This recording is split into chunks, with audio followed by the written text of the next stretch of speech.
Ryan, good to see you again. Daniel, absolute pleasure to talk to you for the first time. Daniel, I mean, between No Time to Die and Glass Onion, I got to start out by letting you know, I think you're going to have my favorite movie of the year 2 years in a row. So thank you for that. God bless you. I want to explore this movie with you because one of my favorite parts of these Knives Out stories is the moments where we see you just go into the monologue, where you start revealing the twists to all of us and to all the characters around you. How hard is it to bring every bit of charisma and character and that accent into those scenes and deliver it all at once? That's the job, isn't it? I mean, that's kind of, isn't that? I mean, at least I've got to aim there. At least if I get there, then that's good. But I suppose I'm just. I work as hard as I can before we start to sort of get it into myself, so it's in my body, so that when we get to set, it's sort of like, it's not a thought, it's just there's no thought involved. It's there, ready to come. There are, I rely on Rian a whole heap. I kind of present something, I'll come and say, what about this? And then he goes, great, let's try this and let's try this. And it evolves, as we shoot it, which is just the best way. But I just want to be as prepped as I possibly can so that I'm not having to think about the accent, think about the lines, think about, it's there on call. And then I can also throw it away and do something else. Oh, well, you kill it every time.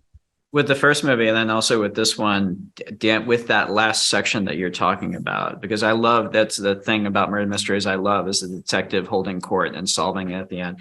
And with both movies now, Daniel shows up prepped for that sequence as if he's going to step onto a Broadway stage and do it. He's got it down to the point where you'll watch with the shots. I mean, we work on it together, actually figuring out kind of how long we can have each of the shots go so that he can just have the stage and do it. And that, to me, it's fun time. It's like a joy to get to just sit there at the monitor and giggle.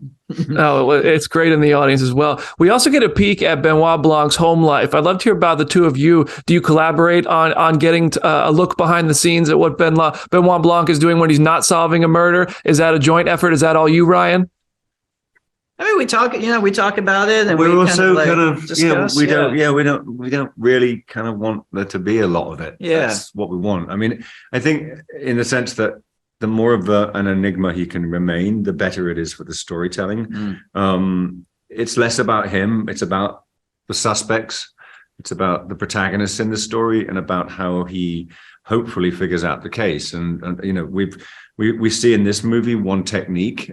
We saw in the last movie a technique, and we're gonna have to think. He's gonna have to think of another technique, the third one. So it's like and I think that his backstory. I'm not personally interested in what happened to Benoit Blanc when he was 10, but I'm sure somebody can make it up, and I'll just go, yep, that's it.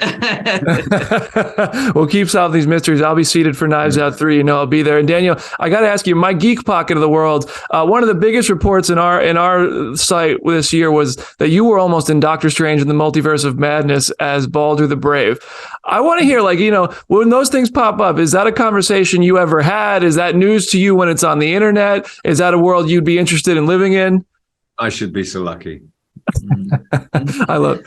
Well, thank you guys. It's an absolute pleasure to speak with both of you. And thank you so much for the time. Congrats on another great movie.